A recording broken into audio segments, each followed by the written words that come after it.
Okey, Assalamualaikum dan selamat sejahtera semua kepada anak murid cikgu. Okey, apa khabar semua hari ini? Okey, hari ini kita kelas PDPR secara offline, iaitu di mana kamu semua hendaklah melihat video di YouTube cikgu. Okey, dan selepas melihat video pengajaran cikgu secara offline, kamu semua hendaklah melakukan tugasan ataupun latihan pada buku nota. Okey, jadi kita masih pada bab 4 iaitu makanan dan pemakanan. Okey, kita fokuskan kepada 4.6 iaitu perancangan menu. Okey, jadi hari ini awak akan PDPR bersama cikgu Nina iaitu saya. Okey, seterusnya ialah hasil pembelajaran. Okey, di akhir sesi pembelajaran, murid akan dapat, iaitu apa yang awak akan dapat belajar daripada hari ini ialah yang pertama, menyediakan perancangan kerja untuk hidangan keluarga. Yang kedua ialah awak dapat mengira kos menyediakan hidangan keluarga. Yang ketiga ialah awak dapat membuat perbandingan antara kos makanan yang disediakan sendiri dengan makanan siap masak yang dibeli. Okey, jadi isi pembelajaran ialah perancangan menu dipecahkan pada 3 iaitu menyediakan perancangan kerja. Yang kedua ialah mengira kos menyediakan hidangan keluarga. Yang ketiga ialah membuat perbandingan antara kos makanan yang disediakan sendiri dengan makanan siap masak. Okey, jadi kita fokuskan kepada satu-satu, iaitu yang pertama kita akan tengok kepada menyediakan perancangan kerja untuk hidangan keluarga. Okey, apa itu perancangan kerja? Okey, perancangan kerja dipecahkan kepada 5, iaitu yang pertama ialah pilihan menu. Okey, pilihan menu ni awak boleh tentukan pilihan untuk menu bersesuaian dengan jenis dan tujuan sajian. Okey, awak juga boleh sediakan senarai masakan dan nyatakan kuantiti senarai beli belah dan pengeskosan. Okey, iaitu apa? Okey, awak kena senaraikan bahan mentah, bahan basah dan kering secara berasingan berserta kuantiti yang digunakan. Lepas tu, kos seunit dan jumlah kos bahan mentah. Okey, seterusnya yang ketiga ialah senarai alatan. Okey, awak kena buat senarai alatan yang diperlukan dalam menyediakan menu yang dipilih bagi memastikannya berjalan lancar dan mengikut masa yang awak telah tetapkanlah. Okey, yang ketiga ialah apa? Pilihan aktiviti. Okey, awak susun aktiviti berdasarkan keutamaan masakan, iaitu yang pertama, tempoh masa yang lama dalam menyediakannya seperti awak menggunakan kaedah membakar, mengukus, memanggang dan merindih. Okey, lepas tu awak hidangkan yang dihidangkan sejuk. Okey, iaitu makanan sejuk seperti agar-agar, puding. Lepas tu dingin bekukan. Okey, yang kelima ialah susun kerja. Okey, susun kerja ni perlu diambil kira semasa awak mulakan kerja lah. Tempoh untuk setiap sesuatu kerja. Lepas tu awak catat untuk aktiviti yang perlu dibuat secara sambilan semasa menyediakan makanan.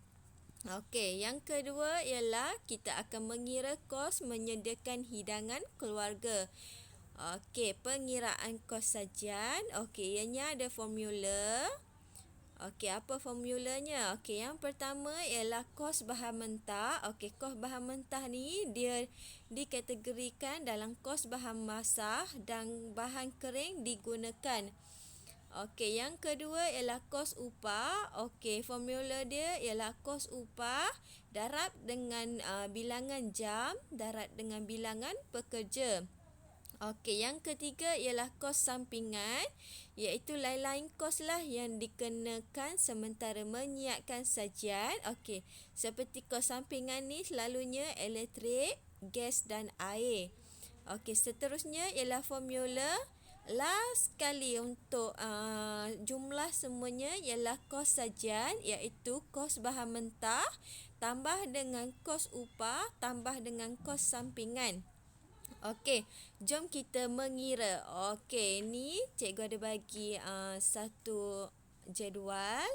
Okey, jadi untuk kita mengira kos secara satu iaitu RM, okey, iaitu kos seunit. Okey, kos unit yang dia bagi ni ialah RM RM4.60 ni dia bersamaan dengan 250 gram. Okey, kita kena, jadi untuk kita dapatkan 1 gram, kita kena bahagi dan kita darab dengan kuantiti yang digunakan, kuantiti yang kita perlulah. Okey. Jadi yang pertama ialah formulanya ialah kos bahan mentah. Okey, apa kos bahan mentah? Kita kena tengoklah, iaitu bahan kering. Okey, seterusnya ialah bahan basah. Okey, jadi untuk kita dapatkan purata kos bahan mentah ni, okey, jumlahnya ialah kos bahan kering tambah dengan kos bahan basah. Okey, total semua kita dapat RM7.81. Okey, seterusnya kita hendaklah kira kos upah, iaitu ada bilangan pekerja, masa bekerja dengan kadar upah sejam. Okey, kita kena melakukan formula lah, iaitu kos upah bersamaan dengan kos upah darab bilangan jam darab dengan bilangan pekerja. Okey, total semua kita dapat RM4. Okey, seterusnya ialah kos sampingan. Okey, iaitu kita ada gas, kita ada elektrik, kita ada air. Okey, jadi kos sampingan ini ialah gas tambah dengan elektrik tambah dengan air. Okey, kita total semua kita dapat RM4. Okey, seterusnya ialah last sekali untuk kita mengetahui berapa jenis kos sajian ialah kos bahan mentah yang kita telah kira ditambahkan dengan kos upah ditambahkan dengan kos sampingan. Okey, jadi semua jumlahnya ialah RM15.81. Okey, seterusnya ialah membuat perbandingan antara kos makanan yang disediakan sendiri dengan makanan siap masak yang dibeli. Okey, iaitu apa?